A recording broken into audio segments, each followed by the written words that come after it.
Hi, this is Keith Overholt. I am the President and CEO of the Downtown Rescue Commission, and we're coming to you with another podcast of stories of hope. And today with me, I have Christie, my friend, and Christie has been around the mission for a while, and thought we'd talk to her today a little bit about her story and how it's really a story of hope and really where you are now and how you got to the mission. And so tell me a little bit about maybe your younger years, where you grew up and, what part of the country you were from, and tell us about that. Okay, I was raised at Eva, Alabama. A lot of people don't know where that's at. It's a four-way stop. It now has a Dollar General and a grocery store. Back in the day, it only had a grocery store and a gas station. Well, it's coming up if it's got a Dollar General. That's it. Yeah. It's actually got another one about 5 miles and another one 5 miles past that. Wow. So, yeah. So what year were you born? 1976. 1976. And so you're Eva, Alabama, which is just a little bit north of Coleman, Alabama, and that's just a little bit north of Birmingham, Alabama. So Eva's kind of in between Birmingham and Huntsville, right? And so tell us a little bit about your childhood. I have a sister, and I now have a brother that was past my childhood. I was just raised as a normal kid. I didn't go to church much growing up. I went to church with, the bus would pick you up. Gillum Springs came through and picked you up. I went to Bible school. And my aunt and uncle were pastors, so I went to church with them. But past that, I didn't go to church much. Yeah. So Eva, Alabama's kind of the south of the South, right? I mean, it's a little southern town in the South, right? So tell me a little bit about things you did as a child. I mean, how'd you grow up? Was it kind of country or? Oh, it was very country. Yeah. Things kids don't do anymore. We Yeah. played in the mud, crossed over fences and under fences to get to our cousin's house that lived across the field. We fished, swam in springs, and did things like that growing up. Was it a fun childhood? Or? Yeah, it was fun. Yeah. So tell me about as you're growing up and, how it happened that maybe you came to the mission. Well, growing up, I got pregnant when I was 16. Had my daughter when I was 17 in July, and I started my senior year in August. So I worked, had my daughter, graduated high school, went on and did a few college classes for a little bit, and that kind of didn't work out. And some of the things after high school and into my 20s is what led me to the mission. Okay, talk about that a little bit. What are the things that you, in your 20s, what happened? I struggled with drug use. So growing up, never seen anything, knew anything, hadn't even no idea what any of that stuff was. Growing up in a small town, you didn't see things like that much. And I got addicted to meth. And that led me down a long path of what ended me up here at the mission on June 27th, 2012. Wow. So meth is what, did it start out with meth right away or? Yeah. And how was that introduced to you? How did that happen? Well, I was working a second shift, and a bunch of us would go after work and hang out for a little bit. And people say this is funny, but I actually was going with my friends to hang out, but I was going and eating cheese. I know that sounds crazy. It's awesome. But the guy's dad worked at the Huntsville Hospital and had cheese. It was like the old commodity cheese that I grew up on that my grandmother used to go stand in line for. Sure. And it was good. So for a long time, I would just go hang out with them and eat cheese. The old government cheese, huh? The old government cheese. Yeah. And it ended up that one time they just asked me, and for whatever reason, I tried it. So you were in your early 20s? Yeah. And so you guys were just hanging out, and the first thing you ever tried was meth? Wow. Never any marijuana or never drinking or anything? Or? I drank maybe one time when I graduated, but yeah. But nothing. Right away it was just maybe a peer pressure thing, or you just felt like, hey, I want to be part of the crew? I don't even really know why I done it. So what happened that first time? Tell me about what happened the first time that you took meth. I got sick, Yeah. and I didn't really like it. But then I tried it again with other friends, and then it just turned into, yeah. So if it made you sick, why'd you do it again? What happened with that? I really don't know why I done it again. But then after a while, you started getting the taste for it. Mm-hmm. Yeah. And tell us about that journey. What happened once you started taking meth? I held jobs. I had good jobs, but then I started losing things that messed my marriage up. There was issues with me and my daughter, where I wasn't there for her. There was lies to my family, and then lies to cover up more lies, or staying away from them so they wouldn't know what was going on, and it just turned into, yeah. So how old were you when you got married? I was 16. 16, you got married. So you were going to college. You were going to high school when you were married? Wow. And so how long were you married before? Until I was 22. 22. And really it was the drugs that broke up the marriage, you think? That, and there was some other issues too between him and I, but yeah. And it was your daughter's daddy that you were married to? Was from high school or? Yeah. Well, I didn't go, I was in high school, but he had went to another school. Okay. And so at 22, you find yourself starting to take drugs and broken marriage. Divorced. And divorced already at 22. Talk about that a little bit. How was that impactful on your life? What happened? What I thought was good for my daughter by not dragging her into places like you see other people do, and their kids seeing them in the state that they're in and high and doing drugs, is almost just as impactful on her as it was, not staying around. So at 22, did you still have your daughter with you, or? No, she was joint custody. Joint custody. And then that started where I missed weekends and things. So drugs were really impacting your family life for sure. Oh, yeah. Yeah. And also your work life. You said you had some good jobs, but what happened with those? After a while, you lose them. Yeah.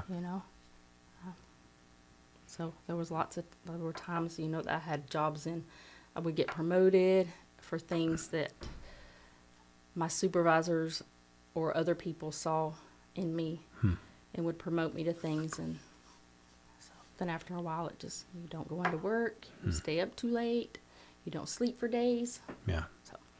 Yeah, meth is tough, isn't it? But you couldn't get away from it. You just felt like, man, I got to have that next hit or whatever it was with meth, and so talk about that a little bit. How did it? I mean, it's kind of broken your marriage. Your daughter's starting to see it, but you still are going down that path. And I know this is tough to talk about, but tell me about what that. How long was that time in your life? About 14 years. 14 years with meth. Wow. Was it any other drugs besides meth once you got in meth, or just meth? Just meth. And was it you would go do it with friends, or yeah? Yeah, and I'd have time frames where I would do well, and I would be clean for a while, and then I'd fall back into it. And some of it too was dealing with things that had happened, or. You talk about that. But I know that's an excuse now. Yeah. What just to were cover some of some- those excuses that got you back into it? Just different things. You're not feeling good enough. Yeah. A disappointment to your family. Trying to make up time with your daughter. Those things. So life issues, really, right? I mean, things that everybody Life deals issues, with. Yeah. But for you, it was something that was like, man,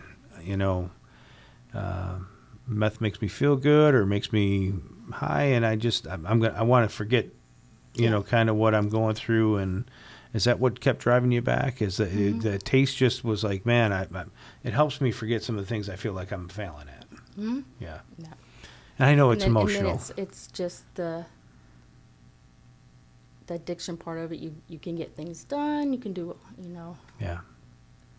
I know it's emotional and it's hard to talk about this, but part of what we're doing this podcast for is to let people know there is something different that can happen in people's lives. So you said it was for about 14 years, right? And so you were in and out of jobs. Yeah. and did you get married again, or Nope, never got married again. I was engaged one time, but Yeah. never got married again. So your daughter grows up seeing you kind of in the drug world? Yeah, not any, like just visitation. Yeah. Yeah. And like you said, When I made them. yeah. And sometimes you miss the visitations, yeah, because the drugs. So, what point? You said it was 14 years. At what point did you go, man? This is just enough. I'm sick and tired of being sick and tired. Well, I'd done lost everything. Homes, cars, relationships, trust, and the last thing that I felt the only thing I had left was my sanity, and I started losing it to the point where I had went to emergency rooms a couple of times, and they had diagnosed me as schizophrenic. And it was Put me because on of the medicines. drugs. Yeah. So tell us maybe about the last year of being in the addiction, and what brought you to the mission. What was going on that last year? Well, a little bit before the last year, I didn't know this place existed. So I had called other places for treatment, and you either had to have insurance or like $1,200, or pay a little bit up front and then you pay some later. My family wasn't going to give me any money, and I didn't have it. Yeah. And my Aunt Judy, which is another crazy story, I had this really old Bible, and I was so, like the 1800s, and I was proud to show it to my Aunt Judy because they were pastors. And she just sat beside me, and she told me about Miss Kara and told me about this place. And I pushed it away for a little bit, but then I started to try to find out about it, called Miss Kara. And Kara was the ministry director over the women at that time. Yeah. So how did your aunt know about the rescue mission and what we do here in Huntsville for the folks that are... Kara and my Uncle Ralph are cousins. Okay. And so I knew Kara growing up had went to Bible school with her. Yeah. She was like a teacher at Bible school. Because Eve is about 45 minutes from here, right? I mean, so it's not like it's next door that you're just thinking, downtown rescue. You didn't even know about it, right? Wow. Wow. I had no idea. I thought it was like places you see on TV. Yeah. And that there was like cots everywhere, and everybody was housed in one room, and it was scary. Yeah. Yeah. So you knew Kara, who everybody here calls her Miss Kara, because she was the women's ministry director. Did you know her outside of the mission before you came here? Yeah. So what did you think of her and what she did before you got here? Didn't you really know? I didn't know she was even doing this because Okay. I hadn't seen her since I guess I was probably 13, 14. So you start hearing that's from your aunt, and tell me about the day or the week before you come to the mission and what happened that week that said, okay, this is it. I've got to do something about my life. I got to get it straightened out. What happened? I was tired. My daughter had just graduated high school. I can't remember the time frame. I think she graduated maybe 2011. And I was just tired. I was tired of that person, tired of, not being able to be around my family because of how I was. Mom wouldn't let me stay with her. I was sleeping, and the only possession I had was I had a Jeep, and I was sleeping in it. And how long did you sleep in your vehicle? Quite a bit, Yeah. off and on from probably about 2009. So 3 years maybe? 3 years. Wow. And your family was just sick and tired. Can you talk about that at all? Why did they know that you were doing drugs? Oh, yeah, and, they knew. And they Yeah. were like, listen, we can't do this anymore with you? Had it gotten to the point where you were just, I know some people actually start stealing from their family and things like that. Was that some of it too? Or No, I didn't do any of that. No. Yeah. But they were just like, we're sick and tired of her being Yeah. down this path. And they were like, hey, we've got to, was it just tough love or? Yeah, it was tough love. I mean, my mom would talk to me, but I didn't really want her to see me in that shape either. Yeah. Or to put her in any mess. She never bailed me out of jail the few times I went. Yeah. I stayed, so What'd you go to jail for? Mostly expired tag tickets. Oh yeah. So vehicle stuff, right? Yeah. But Silly stuff, yeah. Yeah, but it was things you weren't paying because you're using the money for drugs, right? Yeah, or just forget. Yeah. I mean, I thought the first one I got, I thought that like in movies that they would just keep giving you these things and you had to have a certain amount of points and then you were done. Yeah. With, then you would get in trouble. I didn't realize that if you didn't pay a ticket that all this other stuff would happen. Yeah. And they put you in jail a couple times for that? Mm-hmm. Yeah. And so your jail things were just really for... There was one for drugs, but yeah. Yeah. And how'd they catch you doing that? They just pulled us over and I just was like, this is mine. Oh, wow. So, You admitted it. Oh, yeah. Well, I know you well enough that even back then, you probably, Yeah. that's mine. Yeah. Yeah. So how long, did you serve much time in jail for that? No, it was maybe a week or so Yeah. and I got out. Did you get before a judge or how'd that go? Mm-hmm. And they were just like, hey, we're going to let you go. Don't do it again. Or what were they telling you? Oh, yeah, there was fines you have to pay. Yeah. So, yeah. But that didn't deter you from doing Oh, the no. drugs. It doesn't really deter anybody from Yeah. it. Yeah. Yeah. So they fine you for doing drugs and you just go back out, you pay the fine, or some people yeah. don't even pay the fine and they just go back out and doing drugs again. And it's just a cycle. And Yeah. the cycle's getting worse, and they're just getting where by the time, so even some people here, by the time they graduate, they have all these fines from getting locked up, getting out, getting locked up, getting out, and it just, it's a lot. Yeah. How many times do you think you were in jail? Maybe 4 times. Yeah. Was it scary? Oh, yeah. Yeah. Yeah. Yeah, because you're a little person. I mean, you're not a very big person. So going to jail, what did it feel like the first time? It was different. Yeah. So 3-4 times you were in jail. You finally get sick and tired of it. And your aunts talk to you about this program at the mission. So this was the first rehab that you went through was here. And so tell us about your first day at the mission. What happened? Oh, I was scared Yeah. because I had to stay in overnights. And What is overnight so people out there understand what that so means? overnights is our emergency services Yeah. part. We have it for men and women. They can come and stay as long as they need to. Yeah. And they come for all different reasons. Even if they're drunk or Yep, addicted even or... as long as they're not causing any mess and Yep. they're allowed to stay. So, and not many places are like that. Yeah, and the reason we do that, too, is, it's always been my passion that I don't want anybody dying in the street. So there's some places out there that are recovery places or missions that say, hey, we're not gonna bring this person in because they're drunk or they're addicted or, they're high right now. I'd rather them be here than somewhere else because at some point we can reach them. That's my point. If they're out there, we're not able to reach them. Yeah. But if they're here, we can reach them. And so talk about your first day of, it was in this building, right? And and for those that don't know out there, we're in North Alabama. We're in Huntsville, and Downtown Rescue Mission has been here for almost 50 years. But your first day, talk about how you were entered into the mission and how you finally got into the program. Well, when I got here, I thought I had a suitcase that had the other few items that I had. And I thought I was coming for 18 months. Because I think that's how it used to be before then. And it had just at some point had changed. Yeah. Not To long here. before I got here, yeah. And they went through all my items. I had to give up my pocket knife, which about got me because it was just a little pocket knife I always carried.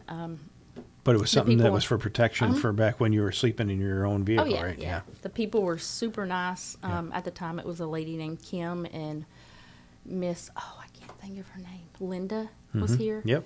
And she was awesome, too. And they were just very nice to me. Very nice. So you come in and you have to stay in the emergency shelter. How long did you stay there? Kara was on vacation because it was, like I said, June 27th, and she had taken off until after the 4th. Yeah, But we she had allow come some back. staff to take vacation Right, sometime. Yeah, right. yeah, But she was on vacation, Yeah, and then she brought me into the program Okay. when she got back. So. So you probably stayed on the emergency shelter for a week or so, Yeah, and then I you think got it in. was right at a week. Yeah. So you get into the program, and you really in your life you were to the point, and I say this all the time to people that don't understand. Sometimes you go down an addiction, either alcohol or drugs, and there gets to be a point where you just get sick and tired of it. Oh yeah. For you at 14 years, that's a long time, and you're like, you know what? I am just keep on this cycle of I'll maybe get arrested and I'll stop for a while, or I get a job and I stop for a while, and then you go back to it, but there's never really a final stop, right? You No, just you always have it's a to- circle, right? It's a circle. And but you came here and you got in the program, and talk about the program a little bit. It's a year-long program that's really Bible-based, and teach people about, hey, listen, this is how you can change your life. It's not about you changing it. It's really about Jesus changing your life. Yeah. Talk about that a little bit. So when I got here and went into the program, I think it was right at the time when Miss Kara got back. Did a graduation, so I got to see that and see people that were moving steps up and going into a different step. I got to see them be excited about it and hear some of their stories. So that made me excited too, because, like I said, I did it for a long time, and you're around people. You see some people that get out and do well, but then you also see people who continually are back in it and back in it, Yeah. and some that never get out. That addiction takes them, and it just felt good to be able to see that people had hope. I felt safe here too. Yeah. So sleeping in my car or sleeping at people's houses, you get so high sometimes that when you do come down, you fall asleep almost anywhere. Yeah. And it took me a little bit here to know that I was safe. Like, I still slept with my purse under my pillow. I liked sleeping on a top bunk. I didn't want to sleep on a bottom bunk. Just different things. I didn't sleep well because I was always used to being on guard. Yeah.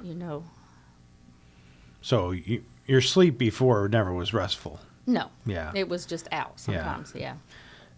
So when you come here, how long do you think it took you before you felt like, hey, this is a place I can trust and I feel safe? Probably about 3 months. 3 months, yeah. And that was just getting used to thinking different Yeah. and not thinking where I had to protect myself at all times. Yeah. Well, and some of that is you coming off of being in that drug lifestyle too, right? Well, one of our slogans here is, this is a place that people can find hope, right? And so I love that you were able to see the graduation. We just had one last night, and it's awesome because there's such joy there. There's people that some haven't even graduated with a high school diploma, and they're graduating this program, and they get a diploma for the first time in their lives. And there was tears last night. There was joy.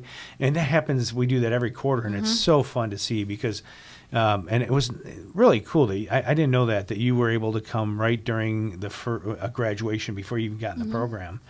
So you got to see other people that are finishing this program, and boy, was that a thing for you that gave you motivation, or? Oh, it did. It gives you hope. Because you hear stories of people and some of the things and places they came from, or their life that happened to them is way worse than what mine was. Yeah.